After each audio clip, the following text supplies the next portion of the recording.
एक जंगल में बबलू कबूतर अपनी पत्नी टुनटुनी और अपनी छोटी सी बेटी लिली चिड़िया के साथ रहा करता था। बबलू कबूतर अपने परिवार से बहुत प्यार करता था और नारियल पानी बेचकर अपना गुजारा किया करता था। नदी किनारे उसका एक नारियल का पेड़ था जिससे वो नारियल तोड़ा करता था। नारियल पानी ले लो, नारियल पानी ले लो, बहुत ही ताजा, मीठा और ठंडा ठंडा नारियल का पानी पी लो। अरे बबलू भैया, आपके नारियल पानी की तो बात ही अलग होती है। देखो ना, मैं अपने घर से इतने दूर तक बस नारियल पानी पीने के लिए ही आती हूँ। मैंने तो बहुत जगह नारियल पानी पिया है, लेकिन आपके नारियल का पानी बहुत ही मीठा और ठंडा होता है। इसे पीते ही मेरा दिमाग बिल्कुल ठंडा हो जाता है।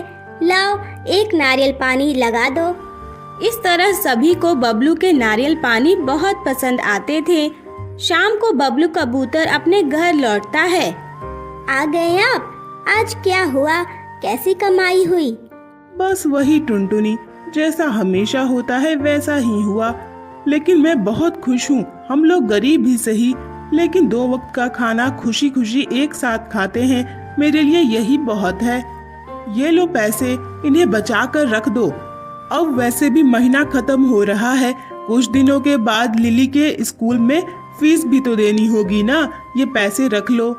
टुनटुनी और बबलू कबूतर दोनों ही अपनी बेटी से बहुत प्यार करते थे और उसे पढ़ा लिखा कर बड़ा अफसर बनाना चाहते थे। अगले दिन बबलू कबूतर नारियल तोड़ने के लिए नदी किनारे जाता है। तभी उसके सर पर एक नारियल गिर जाता है, जिससे उसे बहुत जोरों की चोट लग जाती है और उसकी वही मृत्यु हो जाती है। हाय हाय बबलू भैया, ये क्या हो गया? हे भगवान, इनकी तो मृत्यु हो गई। इनके नारियल पानी कितने अच्छे हुआ करते थे। अब तो मुझे टुनटुनी बहन को जाकर के बताना पड़ेगा। पता नहीं टुनटुनी बहन और उसकी बेटी का क्या होगा। इसके बाद वो चिड़िया टुनटुनी के घर जाती है। टुनटुनी बहन, वहाँ देखो क्या हो गया। क्या हुआ बहन? इतनी घबराई हुई क्यों हो? जो भी बात है शांति से बताओ। अरे मैं सुबह सुबह नदी की ओर से गुजर रही थी तो मैंने देखा वहाँ बबलू भैया का एक्सीडेंट हो गया है। उनके सर पर एक बड़ा नारियल गिर गया और उनकी मृत्यु हो गई। ये सुनते ही टुनटुनी और लिली को बहुत बड़ा झटका लगता है। अब इस तरह कुछ दिन बीत जाते हैं। बेटा लिली, तुम जाओ, स्कूल जाओ। देखो कई दिनों से तुम स्कूल भी नहीं गई हो। अब तो जो होना था सो हो गया। तुम जाओ, मैं यहाँ से जाती हूँ और किसी काम की तलाश करती हूँ। लिली चिड़िया अपने स्कूल के लिए निकल जाती है। इधर टुनटुनी भी काम की तलाश में निकल पड़ती है। तभी रास्ते में उसे मिट्ठू तोती मिल जाती है। अरे टुनटुनी बहन, कहाँ जा रही हो? मिट्ठू बहन, तुम्हें तो पता ही है मेरे पति की मृत्यु हो गई है, तो घर पर बैठे बैठे कब तक काम चलेगा। मुझे कुछ ना कुछ तो करना ही होगा ना। मुझे मेरी बेटी को पढ़ाना लिखाना भी तो है, इसलिए मैं काम की तलाश करने जा रही हूँ।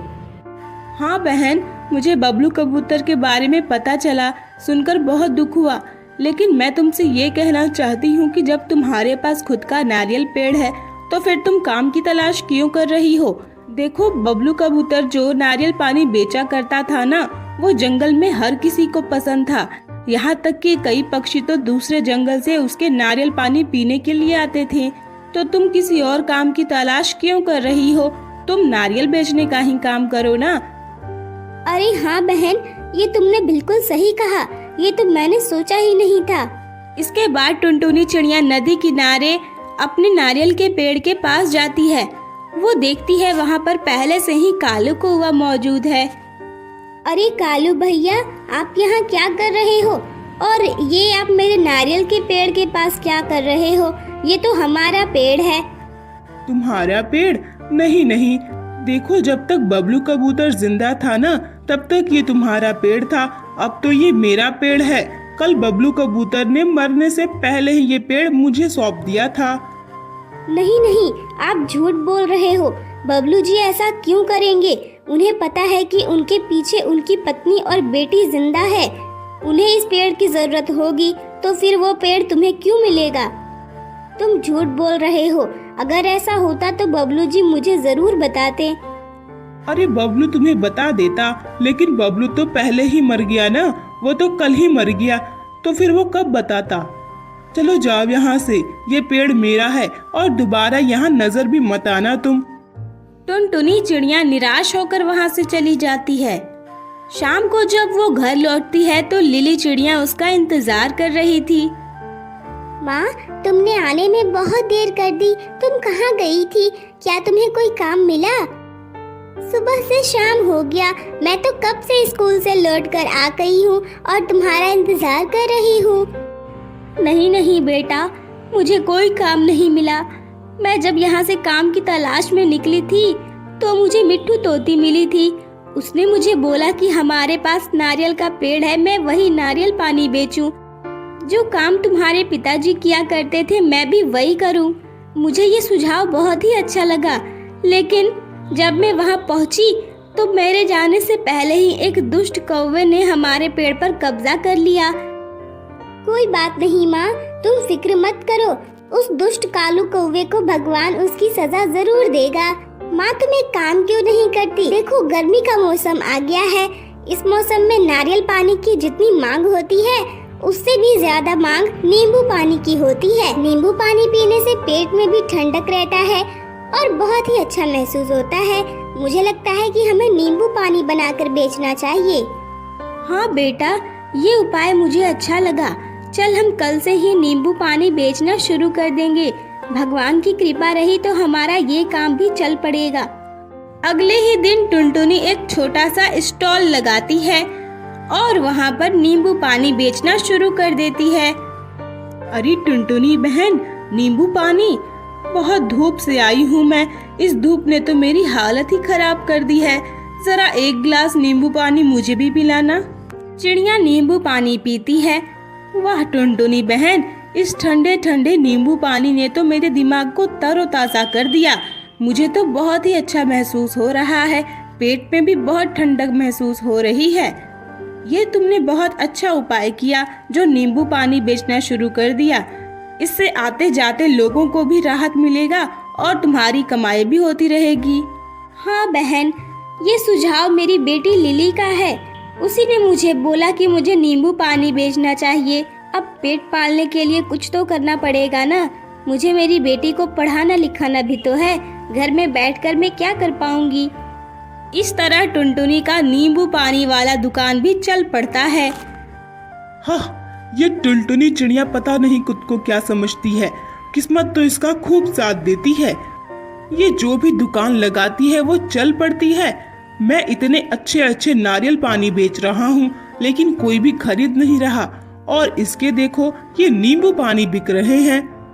अगले दिन कालू कौवा नारियल तोड़ने के लिए जाता है। वो सीढ़ी लगाकर नारियल तोड़ रहा था, तभी वो सीढ़ी गिर जाती है और कालू कौवा भी गिर जाता है। हाय राम, मेरी कमर ही टूट गई। ये क्या हो गया? उसी समय टुनटुनी चिड़िया वहाँ से गुजर रही थी। अरे अरे कालू भैया, ये क्या हुआ? उठिए उठिए, रुकिए, मैं आपकी मदद करती हूँ। टुनटुनी चिड़िया उसकी मदद करती है। ये क्या हो गया कालू भैया? आप सीढ़ी से गिर कैसे गए? टुनटुनी, तुम मेरी मदद कर रही हो। मैंने तुम्हारे साथ इतना गलत किया, फिर भी तुमने मेरी मदद की। तुम तो बहुत अच्छी हो टुनटुनी। कालू भैया, आपने मेरे साथ जो भी किया हो, लेकिन मैं तो आपको अपना भाई मानती हूँ। और वैसे भी सबकी मदद करना तो हमारा फर्ज है। मुझे माफ कर दो टुनटुनी। तुम्हारी ऐसी हालत हो जाने के बावजूद भी मैंने तुम्हारे साथ बेईमानी की। तुम मुझे भाई मानती हो, लेकिन मैंने तुम्हें बहन नहीं माना। तुम्हारे पति के मरने के बाद तो हम सबको मिलकर तुम्हारी मदद करनी चाहिए थी, लेकिन मैंने तुम्हारी परेशानी और बढ़ा दी। आज के बाद मैं इस नारियल के पेड़ को हाथ भी नहीं लगाऊंगा। ये नारियल का पेड़ तुम्हारा था और तुम्हारा ही रहेगा। नहीं नहीं कालू भैया, अब मुझे इस नारियल के पेड़ की कोई जरूरत नहीं है। देखिए, मैं नींबू पानी बेचने का काम करती हूँ और उससे मुझे काफी अच्छे पैसे मिल रहे हैं। मुझे अब ये नारियल का पेड़ नहीं चाहिए। ये आप ही रख लीजिए और आप ही नारियल पानी बेचिए। लेकिन टुनटुनी, ये तो तुम्हारा पेड़ है, ये मैं कैसे रख सकता हूँ? अब मुझे अपनी गलती का एहसास हो गया है, तो फिर मैं ये पेड़ कैसे रख लूं? आप समझिए कि ये पेड़ आपको आपकी बहन ने दे दी है। बस आप अब अपना सारा काम ईमानदारी के साथ करना, किसी के साथ गलत मत करना, फिर देखना आपकी कमाई भी बहुत अच्छी होगी। इस तरह टुनटुनी और उसकी बेटी लिली एक खुशहाल और अच्छी जिंदगी जीने लगते हैं।